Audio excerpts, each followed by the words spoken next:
La ira, la ira, la i, la ira, la ira, la ira, oh, la ira, la la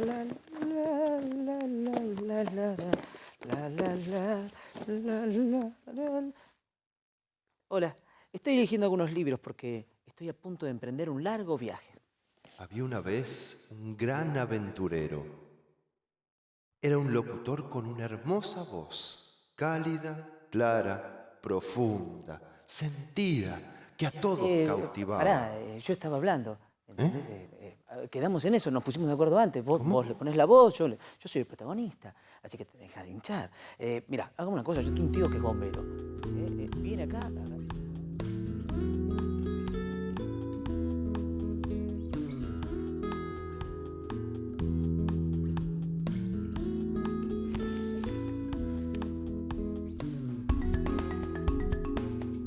Hola, mi nombre es Marcelo Savignone y a partir de ahora vamos a comenzar un viaje fantástico. Acompáñenme, les aseguro que juntos descubriremos lugares maravillosos y personajes sorprendentes.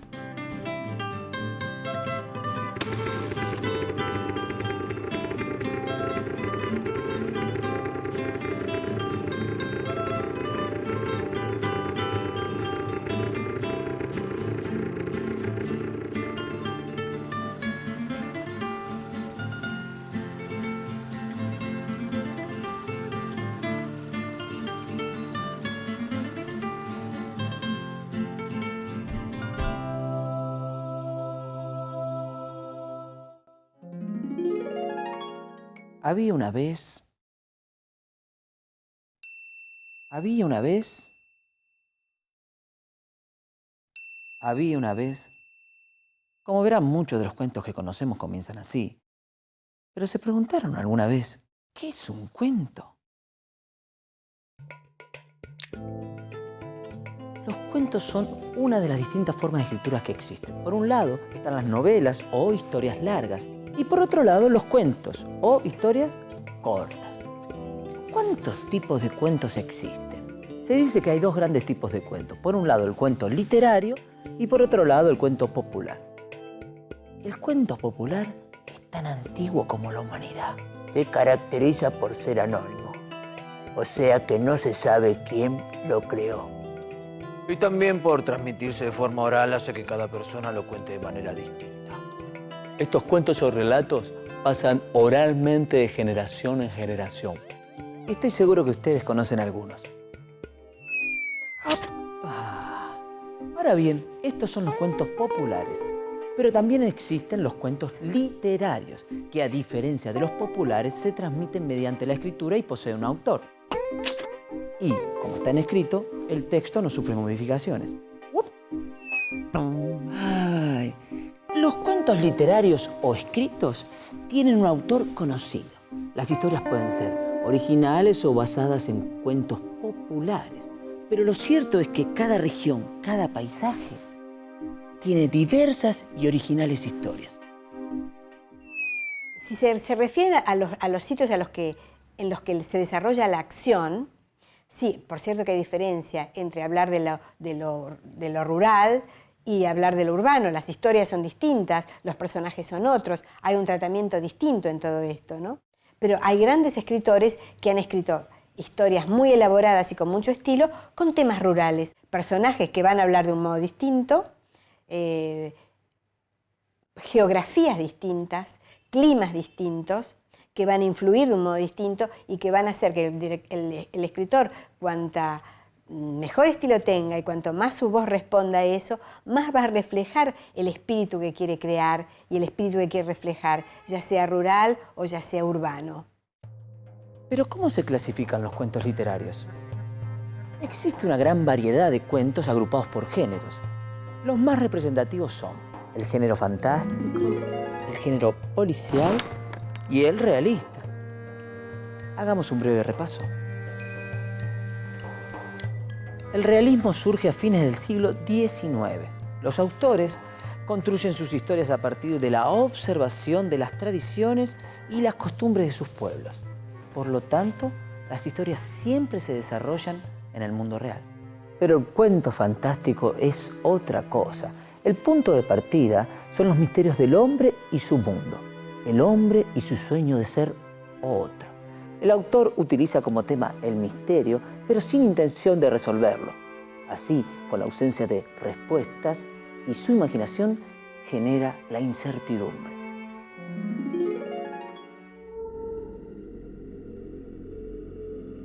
De este género derivan otros subgéneros como la ciencia ficción.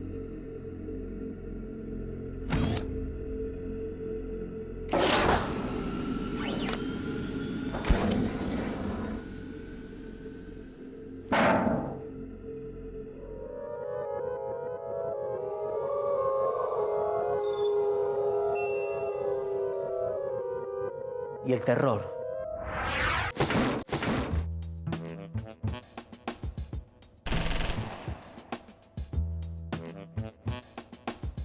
También existen los cuentos policiales. Este estilo de narración tiene una estructura propia, un misterio a resolver y un astuto investigador. En los cuentos policiales, el misterio no proviene de lo sobrenatural. Lo oculto es algo concreto y real. Una carta, una joya, una víctima. La narrativa policial se parece mucho a las obras de terror, en el sentido de que tiene lineamientos muy precisos. Uno no se puede salir de ahí, porque si se sale, le da otra cosa. Asesinos muy bien disimulados, detectives inteligentísimos, eso encontramos en el género. En la serie Sangrienta, recién de Van Dyne, usted recién en la última página sabe quién es el asesino. Ni en sueños usted se puede imaginar quién es. Es una casa con una familia y alguien va matando uno por uno. Cada vez son menos. Bueno, a medida que quedan menos ya nos vamos imaginando que para nada sabemos tanto como al principio. La vez que nos encariñamos con alguien, esa vieja es la malvada, la matan a la pobre vieja y no era ella.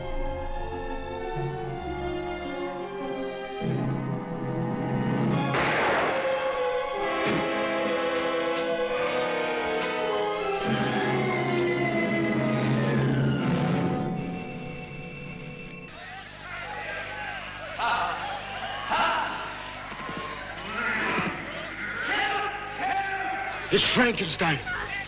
That way!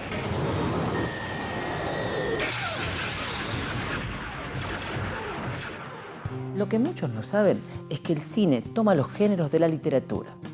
En los libros comienza todo. Pero dejemos un poquito la ciudad y viajemos por el país a ver qué relato nos esperan.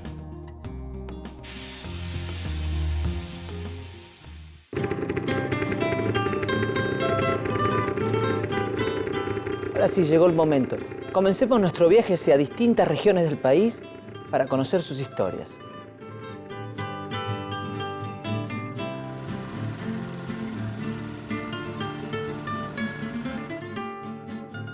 Y así nuestro amigo partió en un largo viaje, enfrentando las inclemencias del tiempo.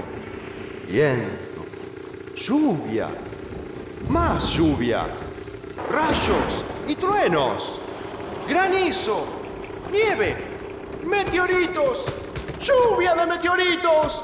Pero por suerte nuestro amigo había salido bien prevenido. Bueno, basta, déjame llegar. Ufa, está bien.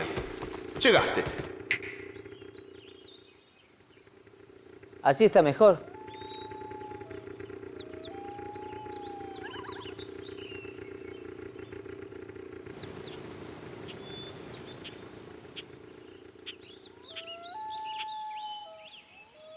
En el noreste argentino, en Misiones y Corrientes, en la frontera con Paraguay y Brasil, vivió Horacio Quiroga, un talentoso escritor que en sus cuentos fue el primero en narrar historias de personajes propios de la región, hasta entonces olvidada, gringos y criollos que hablaban portuñol y guaraní. Historias con personajes realistas inmersos en un paisaje salvaje.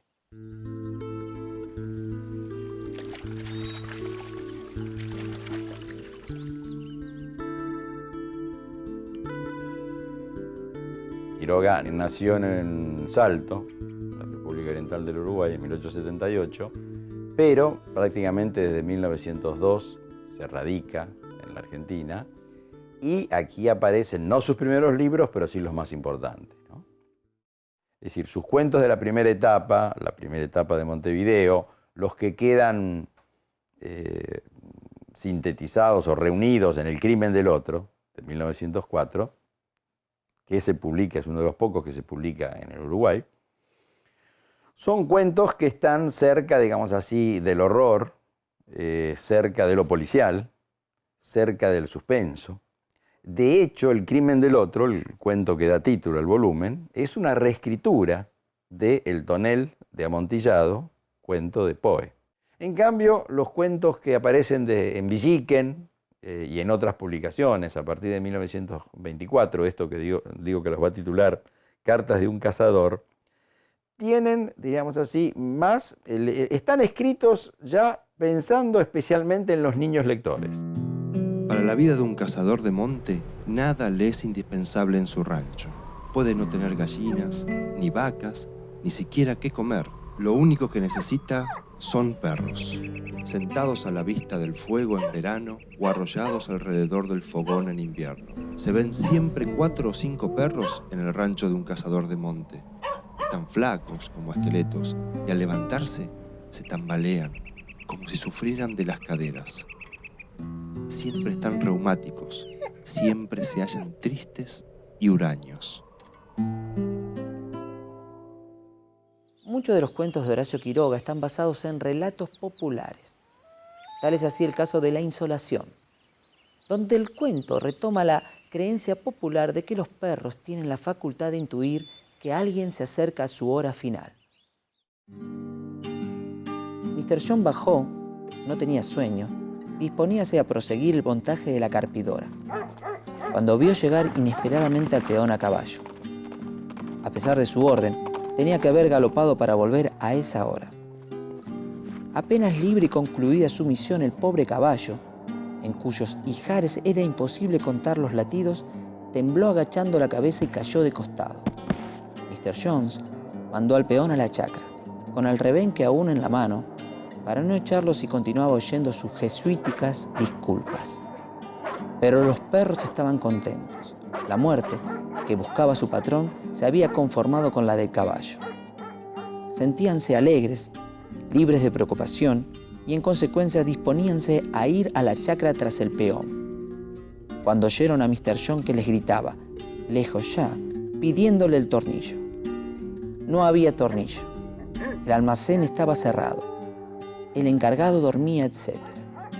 Mr. John, sin replicar, descolgó su casco y salió él mismo en busca del utensilio. Resistía el sol como un peón, y el paseo era maravilloso contra su mal humor. Los perros salieron con él. Quiroga escribe una literatura de frontera. Cuando decimos literatura de frontera, sí, estamos haciendo por una parte referencia a lo geográfico. Esa frontera del nordeste que está muy cerca de Brasil y por eso hay personajes brasileños en más de uno de sus cuentos. Pero una literatura fronteriza también, ¿no? Fronteriza, por ejemplo, entre el mundo humano y el mundo animal. ¿Hasta dónde el mundo humano ha superado lo animal? Lo animal pensado como aquello irracional que nosotros, digamos así, conservamos, por ejemplo, en nuestro inconsciente. La selva fue como un lugar, un escenario apto para sus propias fantasías, para su propio imaginario personal, que estaba ya, digamos así, invadido por esos animales peligrosos.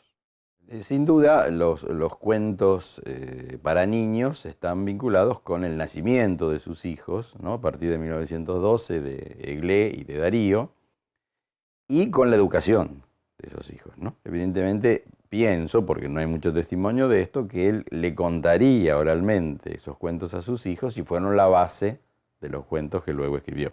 Cierta vez, las víboras dieron un gran baile. Invitaron a las ranas y a los sapos. a los flamencos, a los yacarés y a los pescados.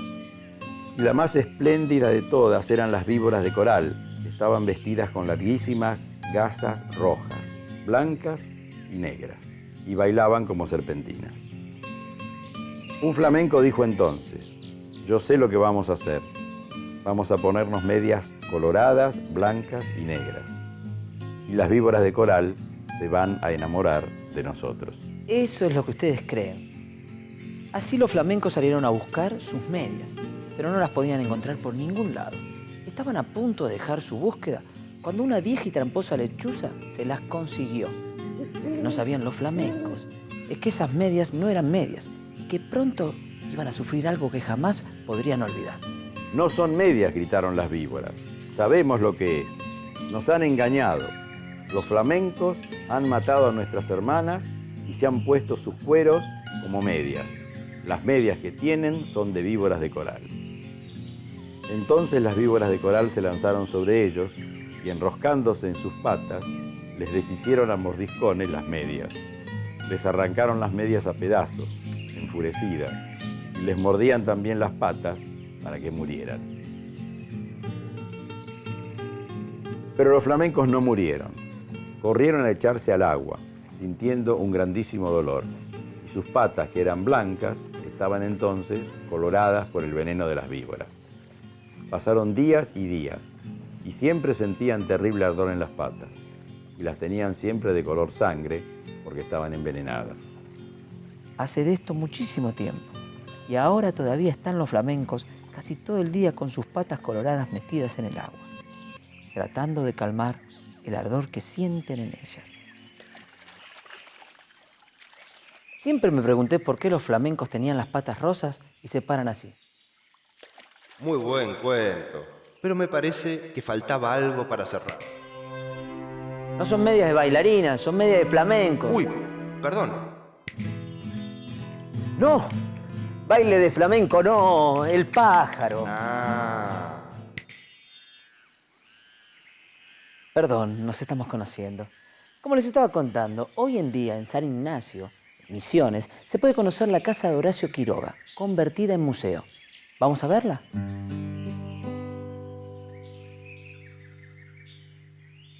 El primer contacto, digamos así, con la zona rural es en el Chaco.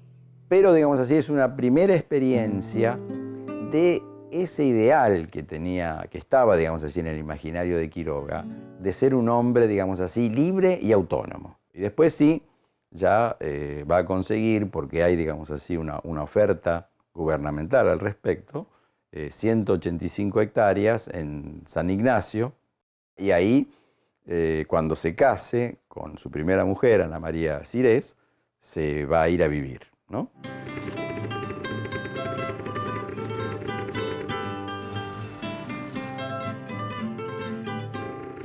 Y así, nuestro valiente amigo partió en un largo viaje hacia la región de Cuyo, enfrentando las inclemencias del tiempo. ¡De nuevo no!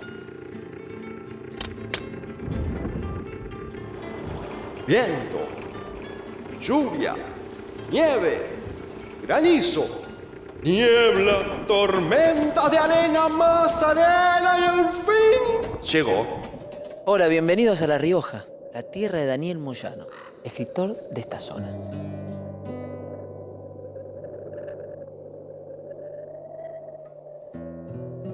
Daniel Moyano es un escritor nacido en Córdoba en 1930, que se crió allí con sus abuelos, pero después pasó gran parte de su vida en La Rioja, hasta el punto de que muchos creen que fue riojano. Así que la narrativa de Moyano es una narrativa muy renovadora dentro de los escritores del interior, porque si uno la analiza, puede encontrar rastros de algunos de los narradores, diríamos así, decisivos, ¿no?, para la literatura del siglo XX, no en la Argentina, sino en el mundo. Hay elementos proustianos, ¿no? Un vínculo con Proust es la cuestión de la memoria vinculada con las sensaciones, ¿no? El contacto con un determinado objeto que evoca el pasado, que lleva, traslada a otro ámbito, etc.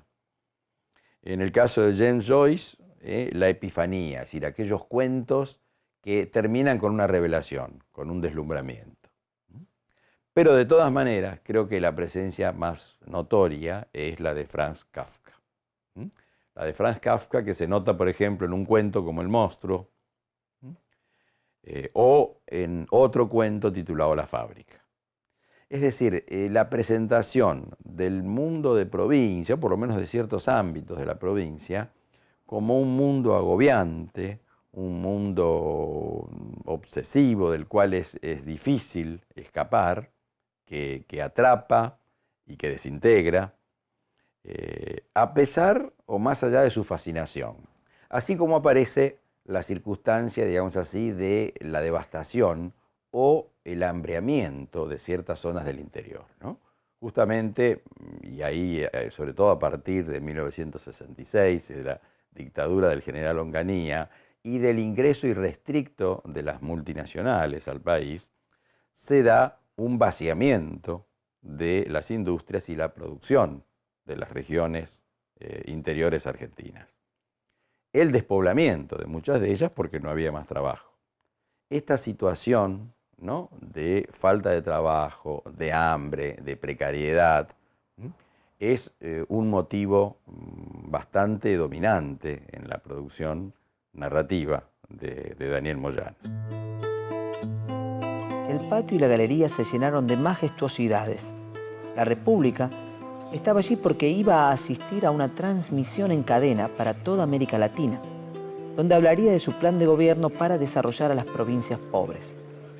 Un gallo enorme, rojo, de estampa casi bíblica, se había detenido junto a las botas del presidente de la nación. Saltó verticalmente y sin dejar de agitar las alas que le permitían mantenerse en el aire como un helicóptero.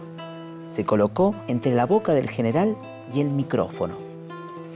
El gallo, dirigiendo su pico hacia el micrófono, arrojó al éter la única palabra que su garganta y la forma de su pico le habían concedido desde hacía milenios. Un kikiriki que venía desde el fondo de los tiempos, pasando por Biblias y Coranes.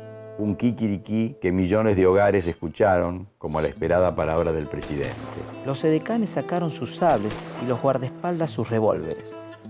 Pero el gallo ya había saltado la tapia que daba a la casa del vecino y nunca pudieron dar con él.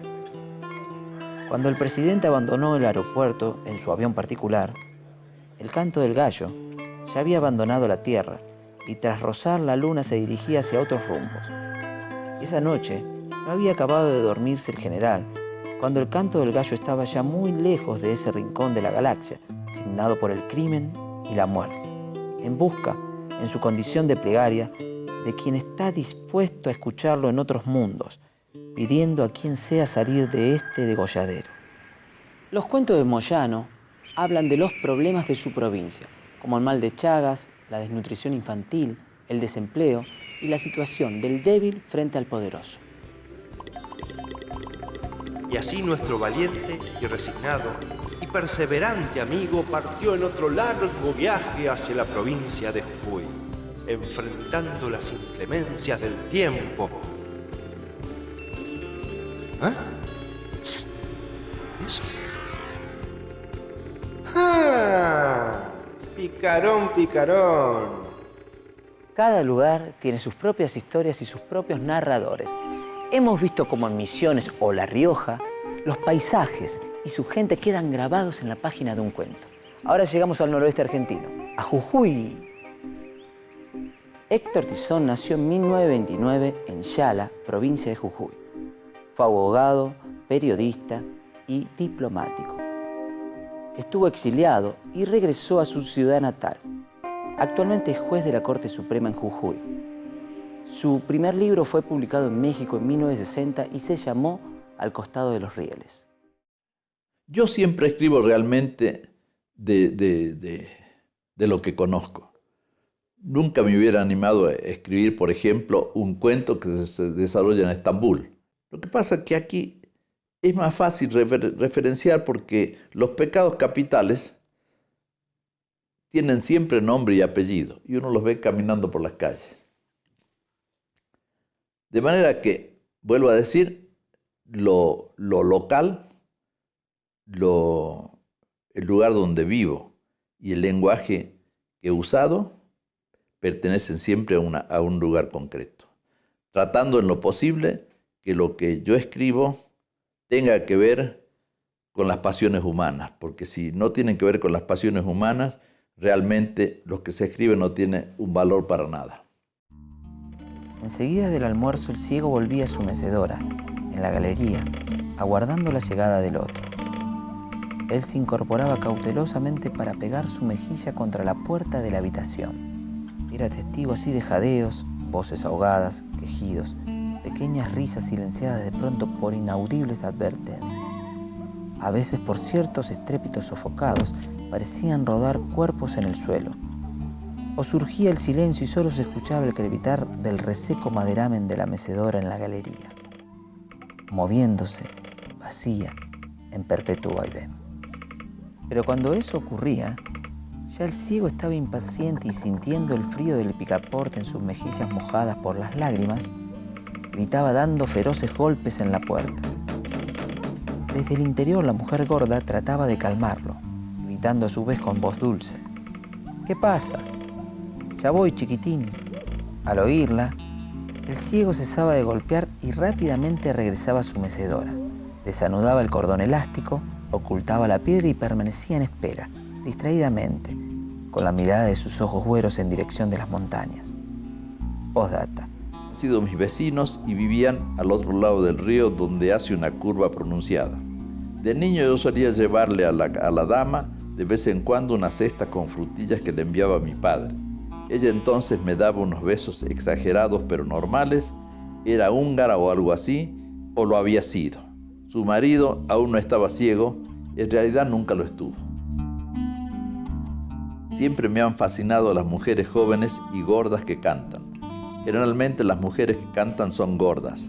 Las mujeres gordas me han parecido siempre tiernas e irresponsables. Además, las mujeres gordas siempre mueren jóvenes y son así las verdaderas heroínas románticas. En provincia no hay mujeres gordas que valgan la pena, porque en provincia no hay ópera.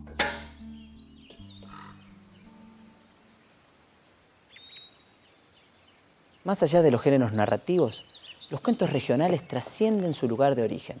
Recorren zonas rurales, pampeanas, aborígenes, costeras, gringas y criollas, como pequeños pueblos y pequeñas ciudades, hasta llegar a nuestras manos, como algunos de los relatos que vimos hoy. Los cuentos llegan para darse a conocer al mundo y, en definitiva, para hablar sobre lo que es nuestro.